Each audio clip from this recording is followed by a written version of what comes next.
Late Nigeria Chief of Army Staff, Lieutenant General Taoreed Lagbaja is no doubt a very important figure whose names needed being mentioned in the ongoing guerrilla war in the southeastern states of the country when on April 24, 2021, as the General Officer commanding 82 Division of the Nigerian Army initiated plans and killed the suspected head of unknown gunmen, Ikonso, whom indigenous people of Biafra, IPOB identified as the commander of its armed affiliate, Eastern Security Network, ESN, an action which escalated the security tension in the geopolitical zone into ongoing current war between the Biafra secessionist armed group and the armed forces of Nigeria, with both sides recording hundreds of casualties including civilian deaths before Lagbaja was redeployed to Kaduna as GOC, 1 Division in August 2022 to war bandits and terrorists in the northwest states.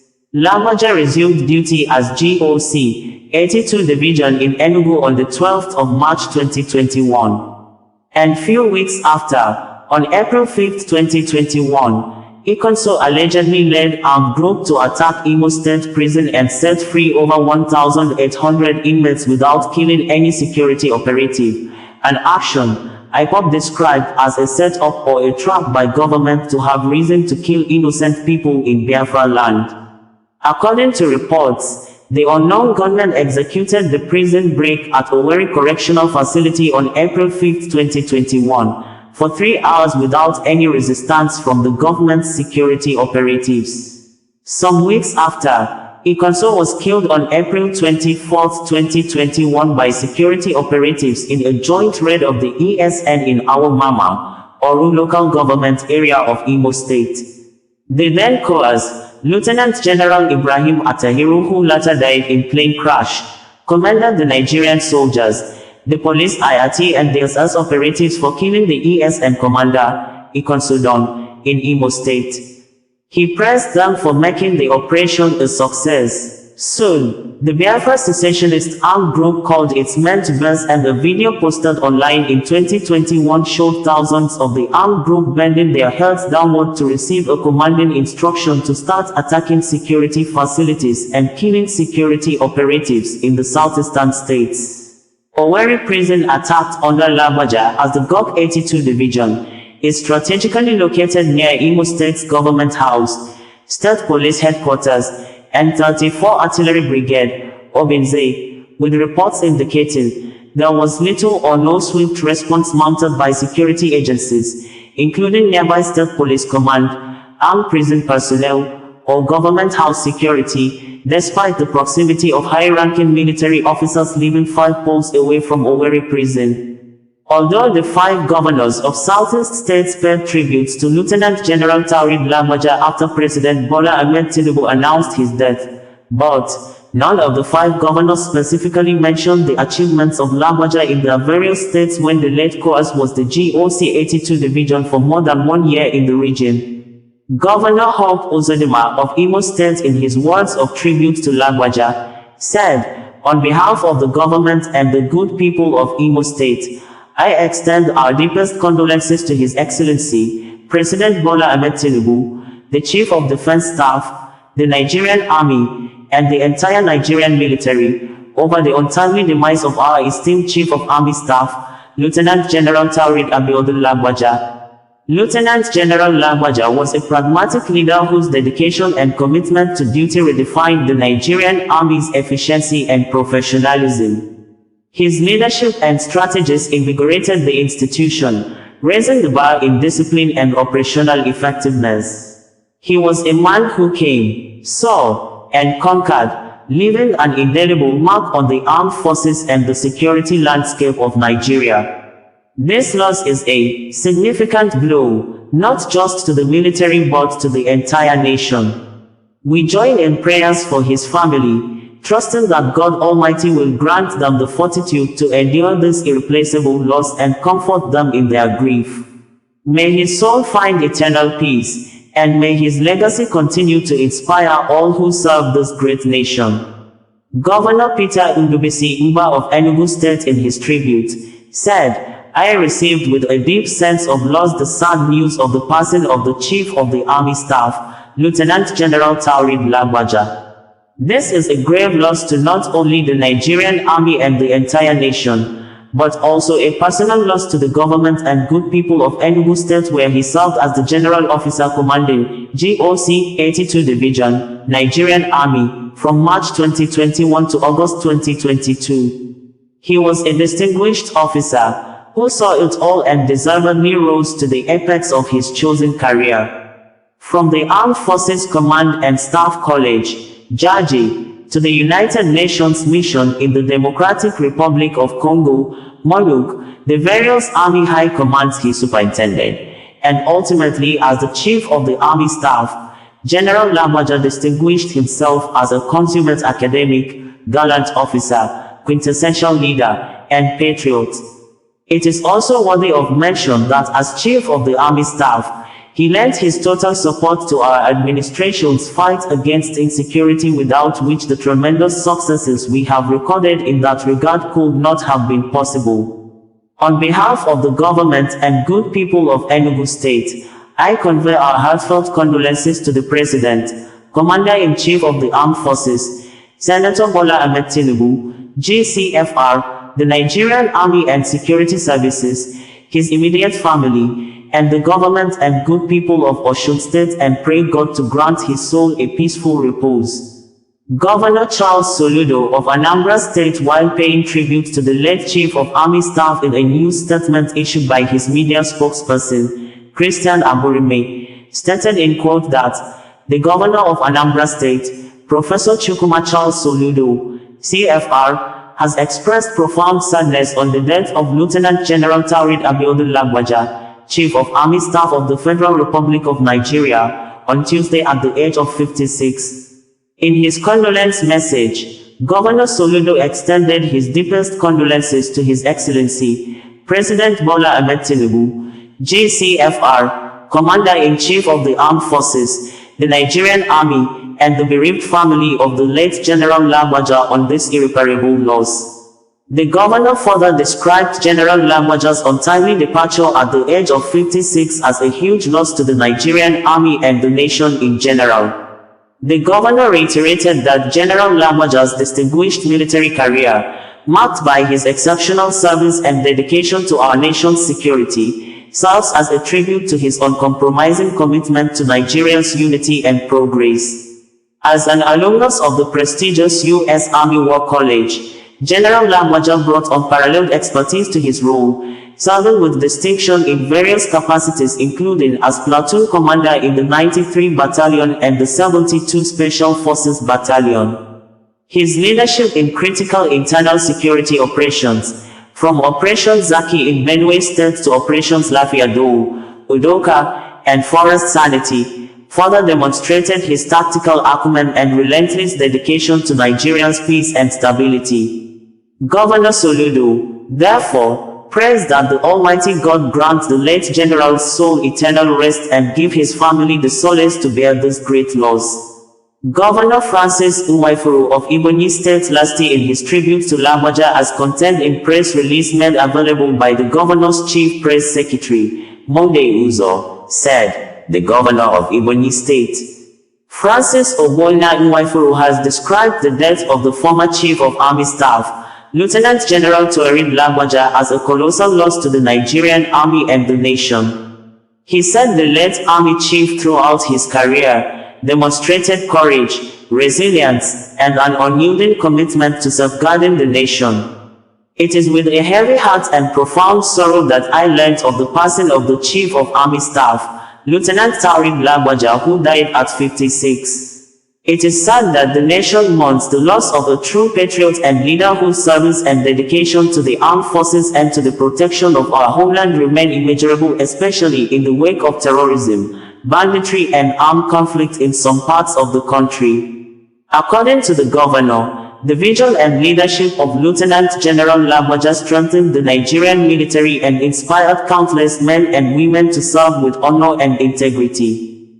While consoling the President and Commander-in-Chief of the Armed Forces, Senator Bola Ahmed Tinubu, over the death of the late Army Chief, Governor Nwaifuru says, the legacy of service which characterized the eventful tenure of the late Coas will endure in the hearts of those who knew him, and his sacrifice will not be forgotten. The governor, who also extended his condolences to the Lagbaja family, urged mourners to remember the late army helmsman not only as a dedicated leader, but as a compassionate officer who touched the lives of all who had the privilege to work with him. Meanwhile, the achievements of the late Chief of Army Staff, Lieutenant General Taoreed Lagbaja, in the northwestern states when he left southeast to Kaduna as the Gok 1 Division of the Nigerian Army in August 2022 is captured by Samuel Arwan, a journalist and Kaduna State Commissioner of Internal Security and Home Affairs, in words of tribute titled, "A Soldier on a Mission,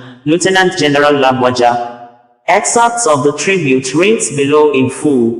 In July 2022, the Nigerian Army under the leadership of Lieutenant General Farouk Yahaya approved the postings and appointments of senior officers as part of efforts to reposition the Army for enhanced operational efficiency.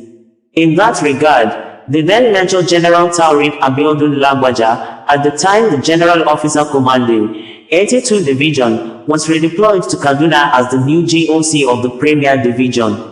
The outgoing GOC, Major General Kabi Imam Mukhtar, was a very kind, supportive and hardworking senior officer with whom we had hitherto enjoyed a harmonious working relationship, making impressive strides in the campaign against banditry.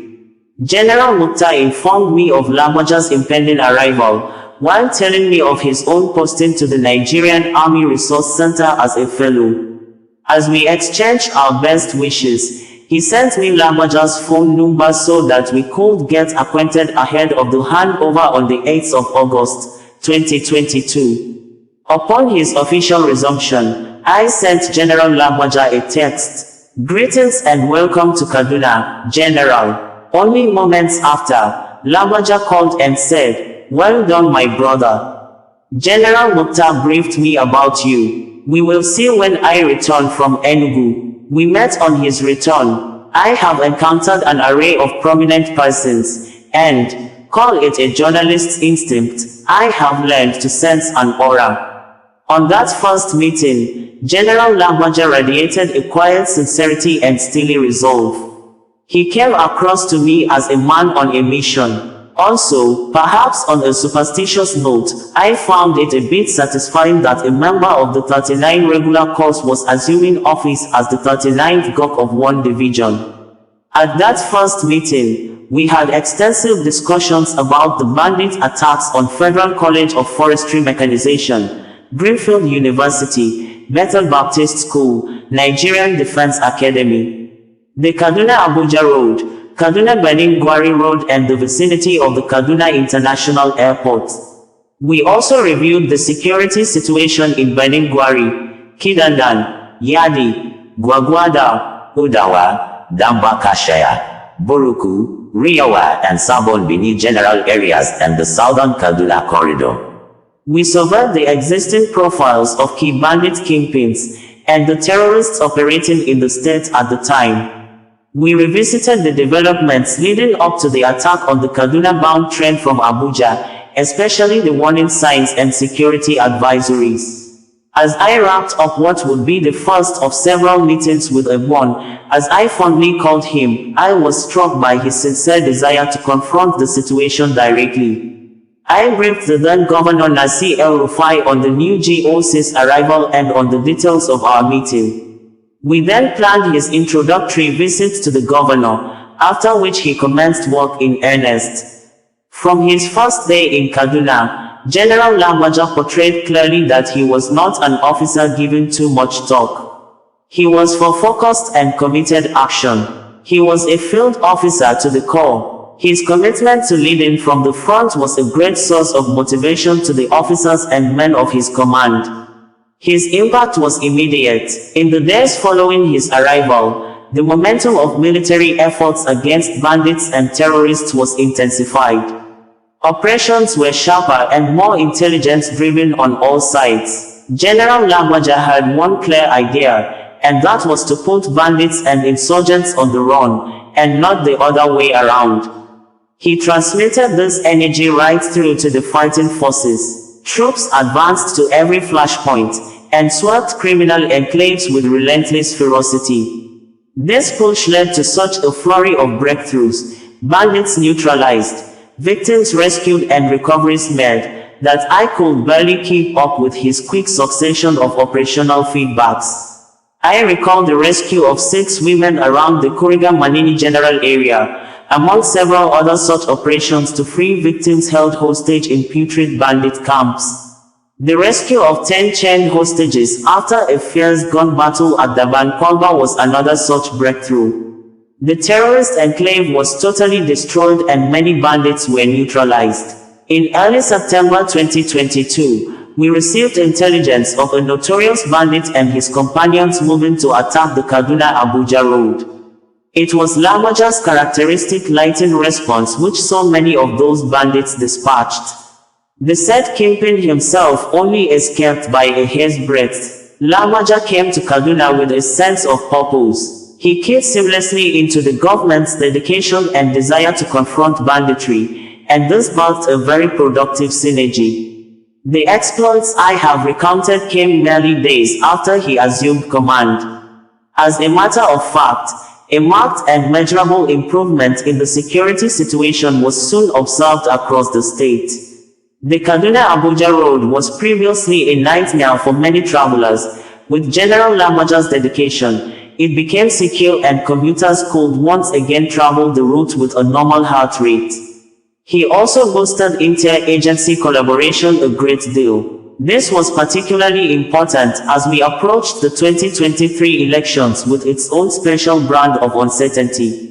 There were threats by bandits and terrorists aiming to cripple elections in some flashpoint locations like Balingwari, Giwa, Chikun, Igabi, Kachia, Kajuru, Zangon Kataf and other local government areas. There were equally assertions from the usual naysayers that the elections in Kaduna State would be marred with violence. With this in mind, we embarked on scenario building from our real-time intelligence collection. This formed the basis for massive covert operations in 2022, spilling into 2023. We devised clear plans for different areas. The military responded promptly, supporting the police from the rear to address challenges before and during the campaigns, during elections, and of course after. Multidimensional threats were quelled, and with Lagbaja's exceptional operational capability, Kaduna remained peaceful. Bear in mind, he was also supervising Kano, Niger and Jigawa states. All the states under his area of responsibility, AOR, were calm, contrary to the dark predictions. In some of my engagements with General Lagbaja, we discussed government's intelligence gathering efforts on the threat of banditry and terrorism in Kaduna State, following the train attack in March of 2022. We had made several trips to foster collaboration with other states, and to build a better understanding of the links between bandits and other networks. He gratefully took in the findings which I shared with him. Indeed, after the train attack, the military high command had deployed the 402 Special Forces Brigade to Kaduna, under the leadership of Brigadier General E.U. Effiong, another diligent officer. He in turn led 2 commanding officers, Lieutenant Colonel Manga and Lieutenant Colonel Ali, now of blessed memory, in charge of the 198 and 134 Special Forces battalions. These were eventually boosted by the arrival of the 167 Special Forces Battalion from Giri led by Major T.E. Ezonfred, and Defense Headquarters, Special Forces led by Major S.A. Oni of blessed memory. These formations were now part of General Lagbaja's machinery as GOC and Force Commander. Added to these were the ground and air component of Operation Well Punch, from the repurposed and revamped Operation Thunder Strike, as well as a smooth collaborative platform with other security agencies.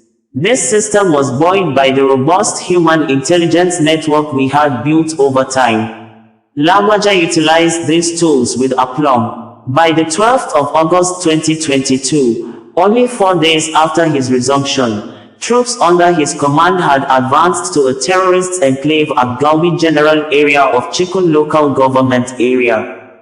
An initial surge of resistance was surmounted, and the troops crossed a river to overpower their adversary. 13 of the terrorists were taken out. A significant stash of arms and several motorcycles were recovered from the lair. Lagbaja's uncommon work ethic was in full flow. At about that time, I was scheduled to meet with him, precisely at 3 p.m. on the 14th of August 2022 to review some new intelligence. Somehow I could not reach him on the phone. I would later find out he had gleefully spent the night with the troops who had recorded the success at Galbi. It was in the afternoon of the 15th of August 2022 that I got his message. Good afternoon, Honorable Commissioner. I'm just leaving Galbi and arriving Gwagwada now. Please let's meet in my office by 11 o'clock hours tomorrow. This man had been in the bush destroying bandit camps with his troops. Shortly after I got his message, however, I received another piece of credible intelligence about some bandits moving to attack the Kasarami portion of the Kaduna-Abuja road. Aware that Lagbaja was in that vicinity, I quickly forwarded the details of the intel to him. Making a swift detour, he led his troops to the location and it became a bumper harvest as the bandits walked right into their ambush and were wiped out. We quickly agreed that the breakthrough should not be publicized, in the belief that more bandits with similar designs might be likewise eliminated. Troops were strategically and discreetly positioned at notable crossing points on the route. By early April 2023, we were cruising and our work was prolific. Lagbaja had his ebullient and no-nonsense garrison commander, Brigadier General Chibweze Ogbuabu. Together we were consolidating the success and improved security during and after the elections. Then came the news that Lagbaja has been posted out to the army headquarters as Chief of Operations. In a straight swap, the Chief of Operations, Major General Olufemi Akinjobi, would move to Kaduna to succeed him as GOC. We knew it was the nature of the job. Nevertheless, we were quite emotional to find that our brief but rewarding time was drawing to an end. General Lagbaja had won the hearts and minds of citizens in frontline areas with his reputation as an action man. More so, out of our ready partnership had grown a firm friendship. Even with this development, he never slowed down. In the days leading up to his exit from Kaduna, Lagbaja recorded more feats that I can recount here. A high-profile gun runner was intercepted on the Polewaya axis of Kaduna-Benin-Gwari Road with more than 2,000 rounds of various grades of ammunition, along with 5 empty AK-47 magazines, concealed in different compartments of a Toyota Corolla. In another intelligence-driven operation, a notorious bandit and 2 of his foot soldiers were taken out around the Kaduna International Airport general area. In the 249 days General Lagbaja spent as GOC 1 Division and Force Commander of Operation Well Punch, 147 armed criminals were taken out in the course of contact with security forces across the state. This includes several notorious bandits. When added to the scores neutralized by the air component, that statistic will nearly double. The operations coordinated by Lagbaja also resulted in the rescue of 210 kidnapped victims from various camps, enclaves and frontline locations. His troops made tremendous recoveries in that period as the decimated hideout after hideout, over 100 firearms, thousands of rounds of ammunition and scores of motorcycles. Essentially, General Lagbaja brought a unique energy to anti-banditry and anti-terrorism operations in Kaduna State. His style could be likened to a high press, taking the battle to the criminals and constantly setting them on the back foot. The heat of Lagbaja's high-intensity operations also pressurized several notable terrorists into surrender. After Lagbaja left Kaduna and resumed as Chief of Operations at the Army Headquarters, I paid him a visit on the 20th of April 2023. As usual, we had a good conversation and I thanked him for all that he had done for the security and peace of Kaduna State. We kept in touch until his appointment as the Chief of Army Staff on the 19th of June 2023, alongside the Chief of Defense Staff and other service chiefs. On assumption of what would be his final office, the delegation from Kaduna State led by Governor Ubasani was the first to visit the defense headquarters to felicitate with the CDS and the newly minted service chiefs. For us, it was a great day spent with the Army Chief as he espoused his command philosophy of transforming the Nigerian Army into a well-trained, equipped, and highly effective force to fulfill its constitutional responsibilities in a joint environment. Some months later, we went through a very trying experience with the unfortunate Tudunbiri aero bombing which occurred on the 3rd of December 2023. While managing the tragic situation, I was in touch with Lagbaja all through that night until his arrival at Tudunbiri. Later on we had a meeting at the lounge of the Kaduna International Airport. Amidst the collective tension of planning an effective response and evacuation of the wounded to hospital, General Lagbaja requested that I introduce him to the stakeholders we had assembled.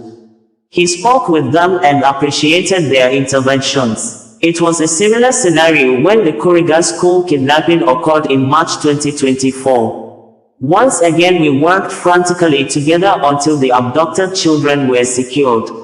The GOC, 1 Division, Major General MLD Saraso handed over the pupils to Governor Ubasani. I recall our outing at the Nigerian Army Combat Arms Week. In my remarks on behalf of Governor Sani, I stated how proud and privileged I felt to have worked with 2 general officers commanding GOCs of 1 division who eventually became Chiefs of Army Staff, Lieutenant General Farouk Yahaya and of course Lieutenant General Taurid Lagbaja.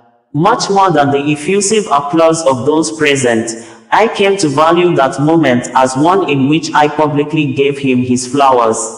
Our last engagement before he took ill was in connection with the protests in August. General Lagbaja followed events in Kaduna studiously and also forwarded some key feedback before the 24-hour curfew imposed by Governor Sani, which gave security forces an edge. We did not get to meet at the Nigerian Defense Academy's passing out parade in September. Still, I kept contact with him, earnestly praying for his recovery. Sadly, it was not to be. God called the general to rest last week. Lieutenant General Taurid Abiodun Lagbaja was indeed a man on a mission to lead.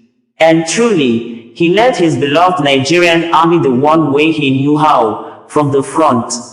With his quiet sincerity, commitment and steely determination, he left his mark, I am grateful to point out, very strongly on the security landscape of Kaduna State. It is said that the blood of battle is thicker than the water of the womb. My time with General T.A. Lagbaja in Kaduna, in the heated crucible of security management, brought us together in a brief but veritable brotherhood. In this grayness of grief, I am grateful for the friendship he so readily extended. I mourn the passing of not just an outstanding military leader, but of my Egwon. All too soon, his watch is over, but Nigeria will not forget this general. Neither will Kaduna State, and nor, for that matter, will I. Regrettably, I am unable to physically condole with his family, being sick and on admission myself at the time of writing. May Lieutenant General T.A. Lagbaja's soul rest in peace. May God reward his works, and bless his legacy. Osazuwa Connedo, bringing you the news in a more digital way.